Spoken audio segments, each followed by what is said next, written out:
जय जय श्री राधे श्याम।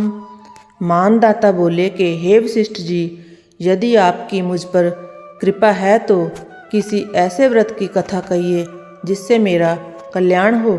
महर्षि वशिष्ठ बोले, हे राजन, सब व्रतों से उत्तम और अंत में मोक्ष देने वाले आमल की एकादशी के व्रत के मैं वर्णन करता हूँ। यह एकादशी फागुन मास के शुक्ल पक्ष में होती है। इस व्रत के करने से समस्त पाप नष्ट हो जाते हैं। इस व्रत का फल 1000 गोदान के फल के बराबर होता है। अब मैं आपसे एक पौराणिक कथा कहता हूँ, ध्यानपूर्वक सुनिए। एक वैदिश नाम का नगर था जिसमें ब्राह्मण, क्षत्रिय, वैश्य और शूद्र चारों वर्ण आनंद सहित रहते थे। उस नगर में सदैव वेद ध्वनि गूंजा करती थी तथा पापी, दुराचारी और नास्तिक उस नगर में कोई नहीं था। उस नगर में चैत्ररथ नाम का चंद्रवंशी राजा राज्य करता था। वह अत्यंत विद्वान तथा धर्मी था। उस नगर में कोई व्यक्ति दरिद्र व कंजूस नहीं था। सभी नगरवासी विष्णु भक्त थे और एकादशी का व्रत किया करते थे। एक समय फागुन मास के शुक्ल पक्ष की आमल की एकादशी आई। उस दिन राजा, प्रजा तथा बाल वृद्ध सब ने हर्षपूर्वक व्रत किया। राजा अपनी प्रजा के साथ मंदिर में जाकर पूर्ण कुंभ स्थापित करके धूप, दीप, नैवेद्य, पंचरत्न आदि से धात्री आंवले का पूजन करने लगा और इस प्रकार स्तुति करने लगे।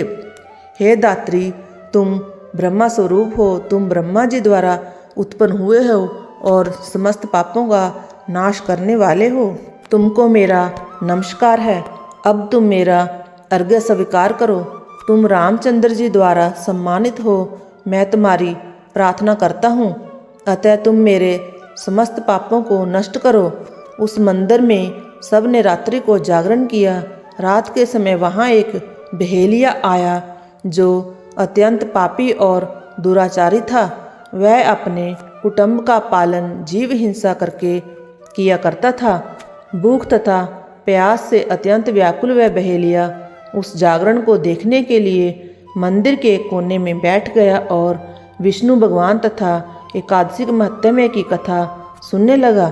इस प्रकार अन्य मनुष्यों की भांति उसने भी सारी रात जागरण करके बिता दी। प्रातः काल होते ही सब लोग अपने अपने घर चले गए तो बहेलिया भी अपने घर चला गया। घर जाकर उसने भोजन किया। कुछ समय बीतने के पश्चात उस बहेलिये की मृत्यु हो गई, मगर उस आमल की एकादशी के व्रत तथा जागरण से उसने राजा विदुरथ के घर जन्म लिया और उसका नाम वसुरथ रखा गया। युवा होने पर वह चतुरंगिणी सेना सहित तथा धन धान्य से युक्त होकर 10,000 ग्रामों का पालन करने लगा। वह तेज में सूर्य के समान, कांति में चंद्रमा के समान, वीरता में भगवान विष्णु के समान तथा क्षमा में पृथ्वी के समान था। वह अत्यंत धार्मिक, सत्यवादी, कर्मवीर एवं विष्णु भक्त था। वह प्रजा का समान भाव से पालन करता था। दान देना उसका नित्य का कर्तव्य था। एक दिन राजा शिकार खेलने के लिए गया।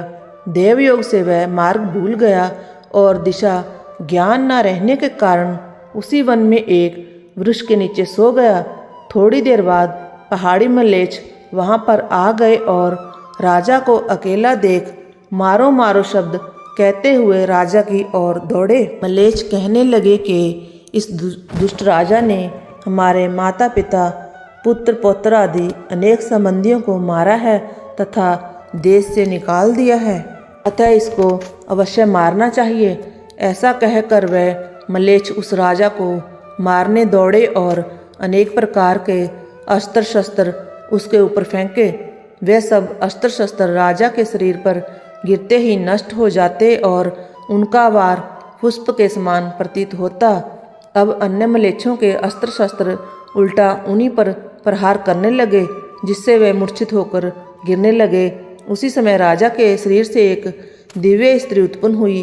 वह स्त्री अत्यंत सुंदर होते हुए भी उसकी भुकटी टेढ़ी थी। उसकी आंखों से लाल लाल अग्नि निकल रही थी, जिससे वह दूसरे काल के समान प्रतीत होती थी। वह स्त्री मलेच्छों को मारने दौड़ी और थोड़ी ही देर में उसने सब मलेच्छों को काल के गाल में पहुंचा दिया। जब राजा सोकर उठा तो उसने मलेच्छों को मरा हुआ देखकर कहा कि इन शत्रुओं को किसने मारा है? इस वन में मेरा कौन हितैषी रहता है? ऐसा विचार कर ही रहा था कि आकाशवाणी हुई, हे राजा, इस संसार में विष्णु भगवान के अतिरिक्त कौन तेरी सहायता कर सकता है?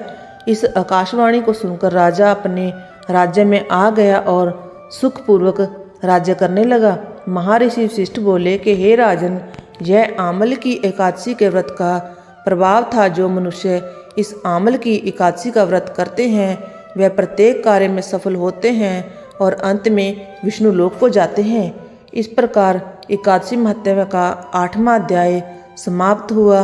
जय जय श्री राधे श्याम। बोलो एकादशी मैया की जय। ऐसी ही बहुत सारी वीडियोस देखने के लिए चैनल को सब्सक्राइब करें और वीडियोस को लाइक करें।